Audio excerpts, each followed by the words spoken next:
Ya, terima kasih Anda masih bersama kami. Bagi Anda yang baru saja bergabung, kami hadirkan kembali 3 berita utama hari ini. Harga gabah melonjak, petani padi di Desa Plumbungan senyum sumringah karena padi mereka laku dengan harga tinggi. Anak sapi lepas dari ikatan, seruduk warga dan merusak sejumlah perabot di Pasar Hewan Karangpandan, Karanganyar. Karena saling ejek, pendukung calon kepala desa Karangrejo Demak baku hantam.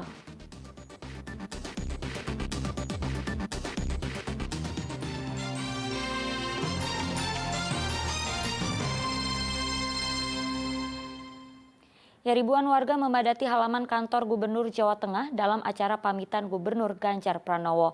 Tangis Ganjar dan warga pecah dalam acara tersebut.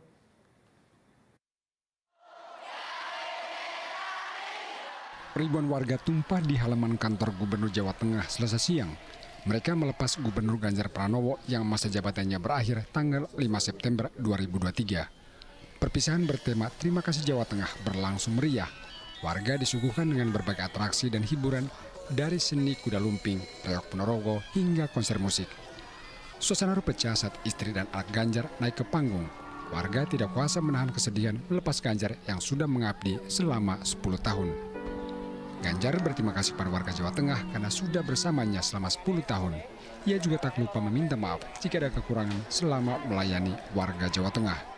Terima kasih kepada mereka yang sudah berkenan hadir di sini. Pasti saya menyita waktu mereka. Mereka harus mengeluarkan tenaga pikiran sampai di sini. Saya merasa terhormat, merasa tersanjung, dan saya pamit kepada mereka karena itulah kekuatan saya, kekuatan dari masyarakat. Di mata warga, sosok Ganjar bukan sekedar pemimpin yang rendah hati, tetapi juga seorang ayah yang merangkul semua kalangan. Baik banget ya dari dunia asli sama pasti. Ke orang-orang tuh benar-benar sama, perlakuannya tuh sama ke keluarga, sama masyarakat juga. Benar-benar yang baik banget sih. Perpisahan ditandai Ganjar turun dari panggung dan menyalami warga satu persatu. Meski berdesakan, Ganjar melayani warga satu persatu sambil berjalan ke arah Jalan Pahlawan. Ali Mustafirin melaporkan dari Kota Semarang. Lahan hutan pohon jati di Gunung Pager Ijo, Kecamatan Alian, Kebumen terbakar. Dari 2 lokasi titik api, 1 lokasi yang terbakar berhasil padam. Namun hingga Rabu dini hari, titik api 1 lokasi lainnya masih menyala dan terus meluas. Selasa malam, api tiba-tiba membakar beberapa hektar hutan pohon jati Gunung Pager Ijo, Desa Sawangan, Kecamatan Alian, Kebumen. Tim gabungan yang terdiri dari TNI, Polri, BPBD, dan warga setempat bahu-membahu berupaya memadamkan api. Meski dilakukan pemadaman secara manual, 1 lokasi titik api berhasil padam. Namun 1 lokasi lain hingga Rabu dini hari masih terbakar. Karena angin kencang dan banyak daun jati yang telah mengering, api semakin meluas ke area lain.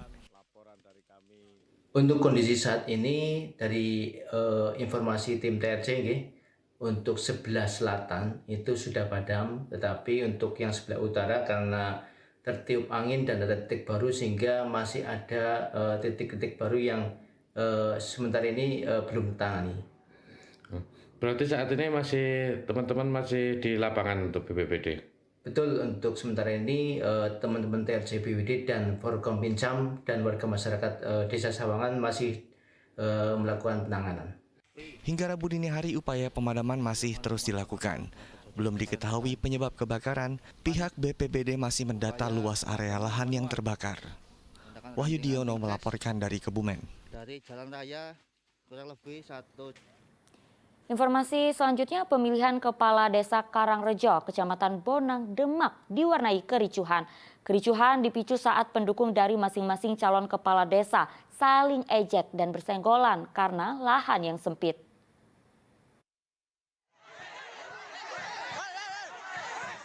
Kericuhan mewarnai pesta pemilihan Kepala Desa Karangrejo, Kecamatan Bonang, Demak. Kedua pendukung dari masing-masing calon kepala desa saling dorong hingga baku hantam. Kericuhan ini bermula saat kedua pendukung masing-masing calon meneriakkan yel-yel dan saling ejek. Kondisi jalan yang sempit membuat kondisi semakin tidak terkendali karena pendukung dari masing-masing calon saling bersenggolan. Sebelumnya panitia pemilihan kepala desa sudah memperingati masing-masing calon agar tidak membawa pendukungnya dengan jumlah yang banyak karena keterbatasan lahan. Tetapi imbauan tersebut tidak digubris sehingga terjadilah kericuhan. Sebelumnya kita sudah memberikan kesepakatan dengan pencalon untuk membatasi. Akan tetapi begitu banyaknya dukungan maupun simpatisan dari pencalon sehingga akses masuk karena terlalu sempit, maka terjadilah gesekan-gesekan itu. Meski begitu, aparat penegak hukum mengklaim dapat mengatasi gesekan tersebut. Ada beberapa orang yang mengalami luka lebam dan memar, namun tidak ada pelaku yang ditahan oleh polisi. Kami sudah berupaya untuk menyekat tempat. Setelah itu kami pisahkan antara pendukung 1 dan pendukung 2. Kami pisahkan dengan tempat yang berbeda dengan barikade bambu, dan dari pelaksanaan itu sudah berjalan aman lancar. Di Kecamatan Bonang sendiri ada 8 desa yang menggelar pilkada secara serentak. 2 diantaranya masuk dalam zona rawan konflik. Jika seperti ini, pemilihan kepala desa seperti menjadi ajang kontestasi yang menimbulkan kericuhan. Ali Mustakfirin melaporkan dari Kabupaten Demak.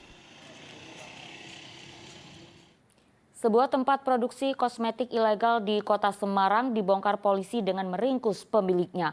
Polisi menyita berbagai jenis kosmetik tanpa izin edar. Pelaku telah beroperasi selama 3 bulan lebih dan meraup untung jutaan rupiah tiap bulannya.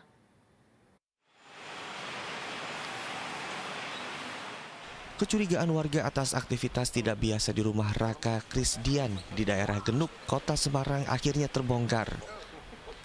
Polisi menemukan berbagai kosmetik, bahan baku, dan alat-alat produksi saat penggerebekan berlangsung. Berdasarkan penyelidikan, ternyata kosmetik-kosmetik ini ilegal karena tidak memiliki izin edar. Padahal dari rumah produksi milik Raka ini telah beredar berbagai jenis kosmetik seperti krim lulur, pemutih gigi, serum, pembersih wajah, dan berbagai produk lainnya. Celakanya, produk kosmetik tanpa standar itu sudah beredar, tidak hanya di Pulau Jawa, tetapi juga sudah sampai Pulau Sumatera. Teman-teman dari Satuan Narkoba Polrestabes Semarang mendapatkan informasi dari warga tentang adanya dugaan pabrik atau dugaan tempat memproduksi alat-alat kesehatan tanpa izin. Nah, setelah dilakukan penyelidikan, benar diketahui bahwa memang tersangka ini memproduksi tanpa izin, kemudian diedarkan melalui Shopee, dan teman-teman bisa lihat prosesnya belajar dari YouTube, ya, kemudian diedarkan dan dijual juga melalui Shopee. Pelaku mengaku belajar meracik kosmetik secara otodidak dari media sosial. Tempat produksi ini telah beroperasi selama 3 bulan terakhir dan dijual melalui marketplace. Tiap bulan pelaku mengaku meraup untung hingga jutaan rupiah. Dari YouTube, dari internet, kemudian bagaimana belajar sistem penjualannya dari mana? Sistem penjualannya di Shopee, Pak. Siapa yang ngajarin? Saya belajar sendiri, Pak. Belajar sendiri. Sudah berapa lama memproduksi produk? Dari Maret, Pak. Dari Maret? Ya. Sampai sekarang? Sampai ditangkap di akhirnya? Oke. Omsetnya berapa? Omsetnya 1 juta sampai 1.500.000 per hari. Ya, Pak. 1 bulan. Pelaku dijerat dengan Undang-Undang Kesehatan dengan ancaman hukuman 15 tahun penjara. Agus Hermanto melaporkan dari Kota Semarang. Ya, sejumlah pengendara kedapatan belum membayar pajak dalam razia operasi Zebra Candi di Boyolali. Mereka langsung diminta membayar pajak kendaraan tanpa denda.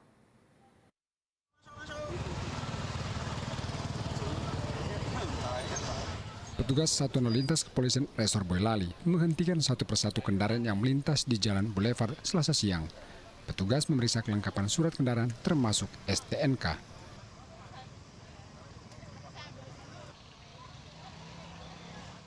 Sejumlah pengendara kedapatan belum membayar pajak kendaraan, namun mereka tidak ditilang. Bagi yang membawa uang diminta untuk segera membayar di tempat tanpa denda.